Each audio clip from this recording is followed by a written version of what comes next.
So we've already done EMP proofing our pickup, which was actually pretty popular. And now John is going to show you how to EMP proof your RV. It's important that you have some of the onboard things, and you know, if you're living in it's important that your motor runs and that you can, well, that your motor runs. So, go ahead. And if it's your bug out shelter, then it's even more important that it runs. Right. So John's going to walk you through that and enjoy. Parts out. Okay, so the one of the two parts again is our voltage regulator, which of course in this thing has to be in the most difficult, horrible place to get to. Number one, because you need your battery to keep charging to power your spark, to go keep firing the motor off as it goes by.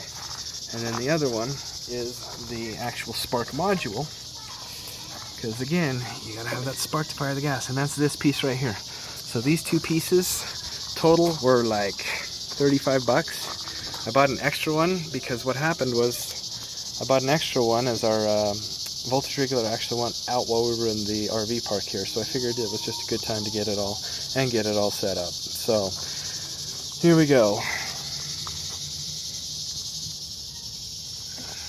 Okay, so our voltage regulator has two bolts on it, and it's very important that this thing grounds out,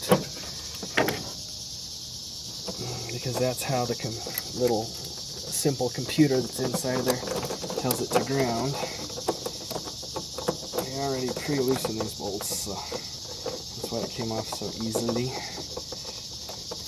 40 years, if you have one, you're just going to be full of rust and dust and everything else, and it's not exactly fun. So, okay, that's one bolt. There's usually two, sometimes three on these things.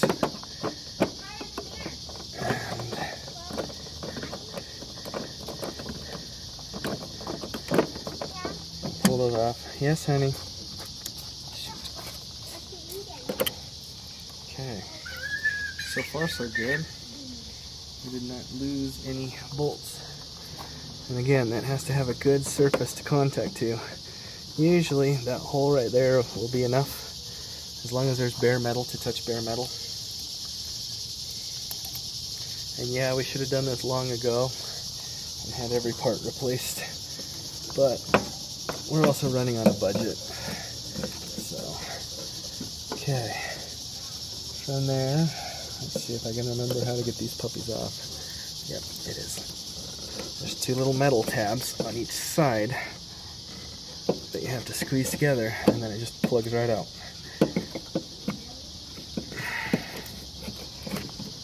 Of course, a lot of grunting and groaning and calling it some names usually helps as well. Okay, so there's the old one in all of its glory. All the pieces are inside of the silicone in the back, but what makes you susceptible to an EMP or solar flare or anything else is the fact that they have to be grounded to the vehicle. If you could run them just independently without having to ever ground to the vehicle, they would be a lot safer. Okay, so that was the old one. Check the new one. Sure enough, the plugs look like they line up. Everything looks good. So I'll pop the old one in the box. Plug the new one back in. Again, careful to get the tabs inside of those little hooks.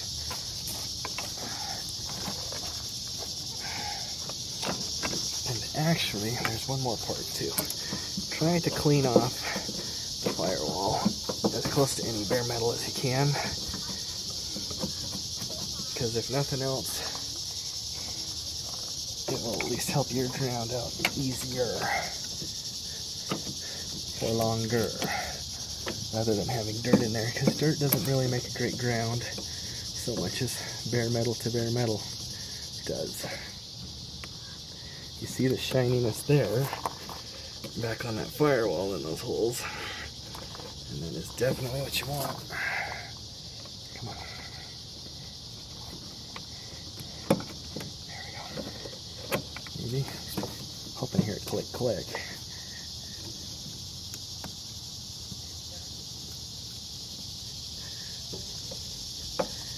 I'm not hearing the click, click. What's going on? Why am I not hearing the clickety click? Okay, that one's good. There we go. Did you guys hear that? Check to make sure the other side is down. Yep, okay, so they're both down. And now it's a matter of wiggling it back up.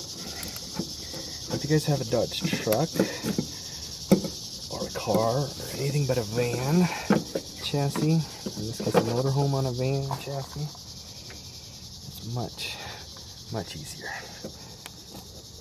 Now this is going to be a trick, is getting that bolt back into those holes.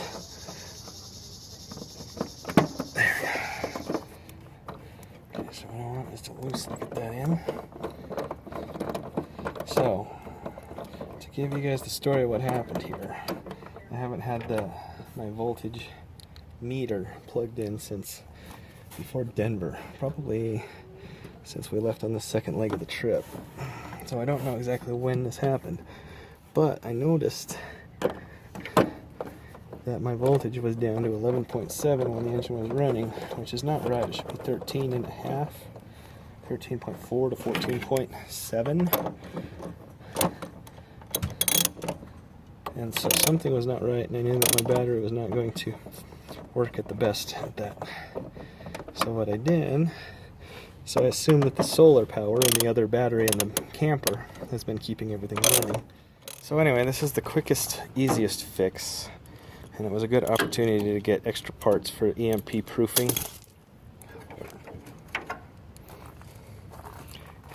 And retrofitting. So let's see what we got. Okay, we got a 12.2 volts. Yeah, there's 12, 1, 2. We're already up and better than we were. Yeah, 13. 13 and a half. 13.6. So sure enough, that voltage regulator was the whole problem. 15.3 on the back. Wow, our back is charging. Our back is apparently double charging. Well, it's actually triple charging. 13, 14. Okay, 13. I have it at 14, 13. So already, we already know that was our problem. So let me show you. So I use this opportunity. So again, I used this opportunity and I picked up a spare. Now this is where things get a little more complicated. You have to kind of get creative. You have to do your research and find something called a Faraday cage. Okay? A Faraday cage, for us, is a metal box. In this case, a metal box full of chains that's ridiculously heavy. But gonna need some help to get this thing out. Okay, so I got my box cleaned out. Nice and empty. Now here's your rules for a Faraday cage. You want it to be completely or as sealed as absolutely best you possibly can, where the metal all touches each other all the way around. Okay, so this paint, this green paint or whatever that they put on these 50 cal cans, oh, and again, it has to be metal. So this paint that they put on has to be taken off. We do it with a file, usually, and I'll take off the inside of these pieces and the outside trim of these pieces. Okay, this is what I do. Do your own research and do your own stuff. After that, the pieces that you're trying to protect cannot touch the metal. Don't let them touch the metal. Yes, the paint in here is an insulator, but you know what? The more the better. So it's not touching stuff because of the cardboard. I actually would like to put in some newspaper, get a little further away too. And for those of you who are really good and creative, go to your computer stores, ask them to borrow those static protection bags that come with their computer stuff, their motherboards and whatever, and you can put these parts in there and then roll them up and tape them down really good. That will give you a second Faraday cage. So the more layers of shielding that you have from EMPs or solar or anything else, the better off that you are. The other piece that you need is an ignition control module for Dodges. I showed you the ones on Fords on the earlier video. This is what they look like on Chryslers. Pretty, huh? For my van, it goes over.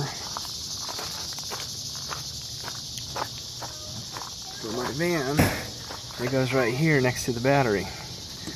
So you'll know when those go out because the spark stops working.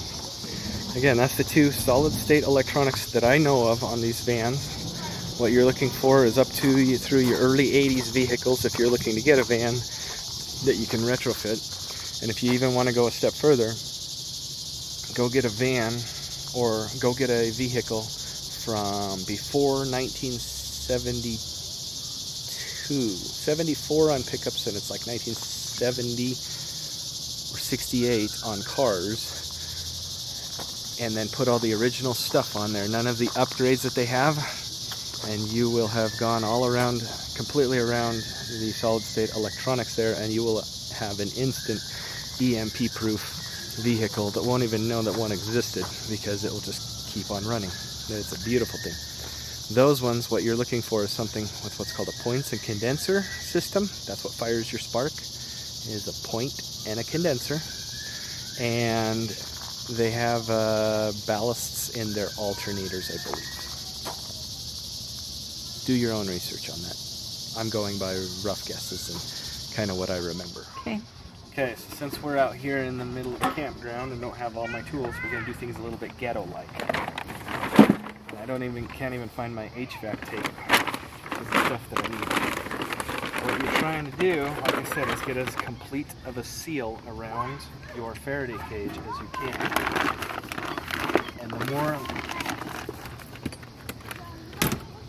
And the more layers of shielding you have, the better you are.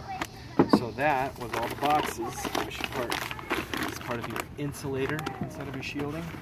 I'm going to wrap it inside the bag just to give it a little bit more insulation. And then I'm going to find either my HVAC tape or go get some tin foil, also good for making hats. There, I beat y'all trolls to the punchline. And so I'm going to wrap that little bundle into the foil as best I can, and then I will retape it again. That is shielding number one. And then I will probably put it inside of cardboard or another insulator.